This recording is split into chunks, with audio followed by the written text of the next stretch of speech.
2 taon nang nakaupo bilang Pangulo ng Bansa si Bongbong Marcos. Kumusta naman ba ang Pilipinas sa ilalim ng kanyang pamumuno? Tanong ng political commentator na si Jay Sonsa, ano-ano na nga ba ang nagawa ni Marcos sa loob ng 2 taon? Ito nga'y kasunod na rin pahayag ng dating Pangulong Rodrigo Duterte para kay BBM na magtrabaho ito. Ano bang nagawa niya? Hindi sa ayuda. Puro ayuda eh. Parang pinagtatakpan yung kakulangan ng paggawa sa pamamagitan ng pagbibigay ng kakarampot at saka piling-pili. Ha? Yun nga lang dumaan ka sa EDSA, lumaki. Oh. Yun lang airport, pagkabantod-bantod, para may surot, may daga. Anong pwede natin pagyabang na ginawa ng Pangulo?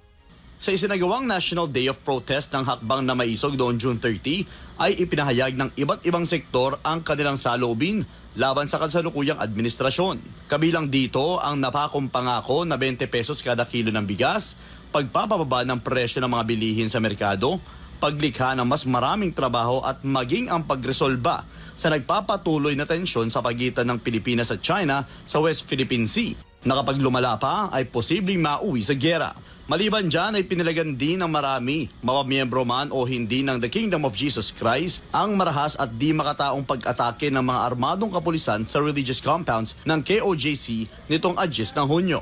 Ang iligal na paghalughog kinukondina dahil sa malinaw nitong paglabag sa batas. Isinali na rin ang ginagawang pagsikil ng gobyerno sa malayang pamamahayag matapos nitong suspindihin ang operasyon ng SMNI.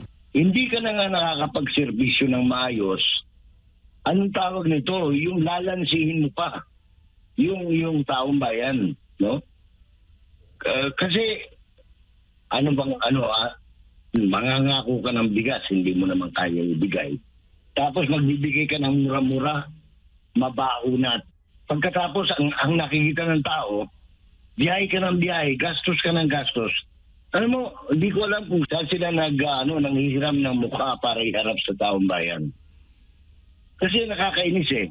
Tayong lahat ay nagbabayad ng buwis. Kumain ka sa labas, magbabayad ka ng bat. Pero walang bumabalik eh. Babala naman ni Sonsa sa kasalukuyang administrasyon hinggil sa isinagawang National Day of Protest dito sa Pilipinas at ilang bansa abroad. Hindi na ito dapat pinagkikibit balikat lang ng mga namumuno. Kasi may kasalanan tayo sa kasaysayan ng politika at at governance sa mampaling ng mundo. Kapag hindi na nakikinig o hindi nakinig ang namumuno sa isang pamayanan o isang bansa, yan ay hudyat na ng kawalan na practically hindi na siguro kalabisan na anong tawag nito, wala ka ng karapatan na mamuno dyan. Mas nakabibingi ito. At kapag ito ay tuluyan mong inignore at biglang nagliyab, goodbye ka. Sabi ni Sonsa, wag na sanang magbingi-bingihat, magbulag-bulagan pa si Marcos sa tunay na saloobin ng taong bayan na resulta ng mga suliraning hinaharap nito sa araw-araw. Para sa Diyos at Pilipinas, kumahal, Franco Barangay.